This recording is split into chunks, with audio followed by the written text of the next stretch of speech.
Tahun ini, dua nama besar di dunia politik tersandung kasus pidana. Kasus keduanya pun menjadi sorotan publik, lantaran penangkapannya dinilai politis. Ex-Menteri Perdagangan Thomas Trikasih Lembong alias Tom Lembong sempat divonis 4,5 tahun penjara terkait perkara dugaan korupsi importasi gula. Lainnya, Sekjen PDI Perjuangan Hasto Kristianto dikenakan vonis penjara 3,5 tahun lantaran terbukti memberikan uang suap secara bersama-sama. Tetapi tak lama dari penjatuhan vonis, keduanya diberikan pengampunan. Presiden Prabowo Subianto memutuskan untuk memberikan abolisi kepada Tom dan amnesti untuk Hasto.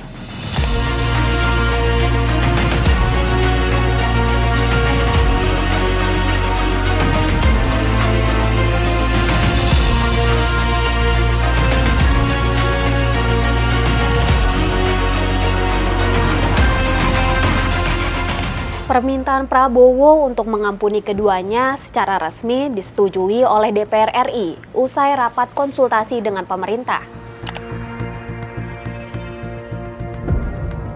Tadi kami telah mengadakan rapat konsultasi dan hasil rapat konsultasi tersebut DPR RI telah memberikan pertimbangan dan persetujuan terhadap surat Presiden tentang permintaan pertimbangan DPR RI atas pemberian abolisi terhadap saudara Tom Lembong.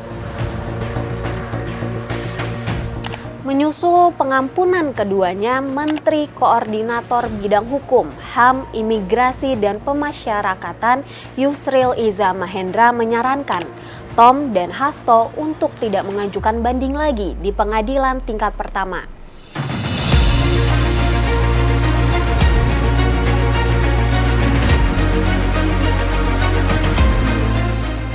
Yusril pun menyebut usulan Prabowo ini sudah sesuai hukum, yakni dalam pasal 14 Undang-Undang Dasar 1945 dan Undang-Undang Darurat Nomor 11 Tahun 1954 tentang amnesti dan abolisi.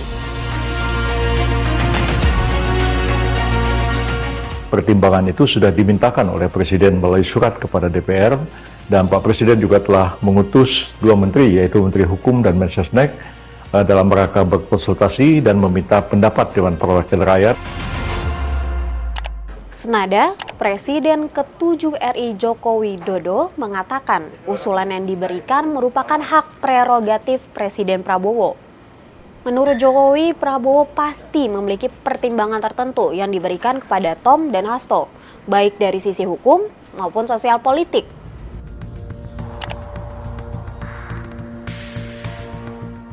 Itu hak prerogatif, hak istimewa yang diberikan oleh Undang-Undang Dasar kita kepada Presiden.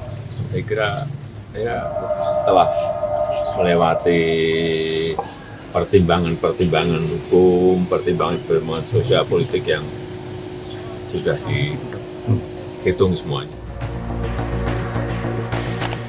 Menanggapi hal ini, pakar hukum Bivitri Susanti menjelaskan, pemberian pengampunan memang sudah diatur dalam Konstitusi Pasal 14 Undang-Undang Dasar 1945. Tetapi tidak ada kriteria tertentu bagi seseorang ataupun sekelompok orang untuk mendapatkan abolisi maupun amnesti. Keduanya merupakan privilege presiden. Sehingga hal tersebut disebut bukan proses hukum, melainkan suatu langkah berbau politik. Meski secara pribadi Bivitri percaya Tom Lembong itu dikriminalisasi, ia tetap khawatir pemberian pengampunan ini justru bisa melahirkan ketidakadilan dan merusak sistem hukum. Sehingga ada presiden jadi ada bahkan jangan-jangan jadi normal yang baru. Bagaimana presiden bisa kapan aja dia mau memberikan pengampunan dia akan berikan.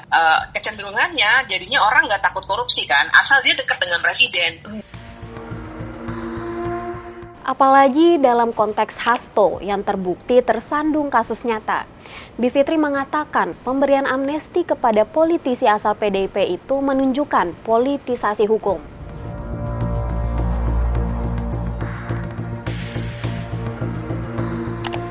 Dirinya pun menyoroti pertemuan Ketua Umum PDIP Megawati Soekarnoputri dengan Presiden Prabowo Subianto sebelumnya.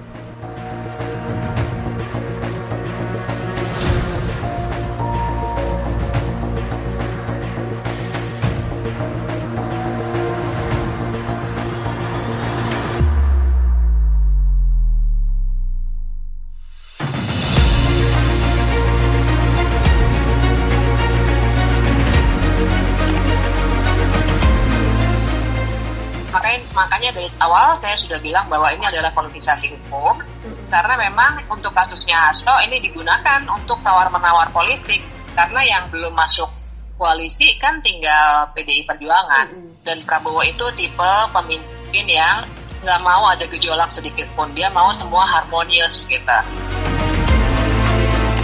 Sementara itu menyusul pembebasan Hasto, dalam pidatonya di Kongres ke-6 PDIP, Megawati menyatakan partainya bukan oposisi maupun koalisi pemerintahan Prabowo, melainkan partai penyeimbang.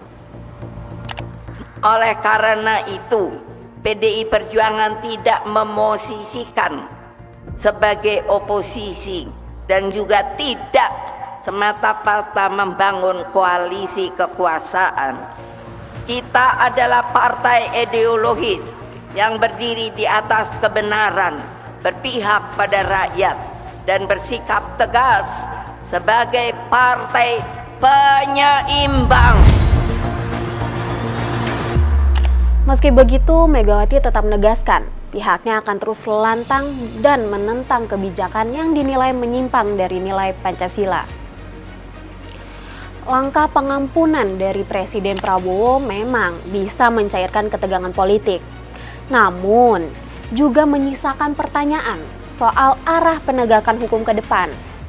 Seandainya keadilan bisa dinegosiasikan, akankah hukum tetap menjadi panglima tanpa memilih status elit politik, pengusaha, atau rakyat biasa?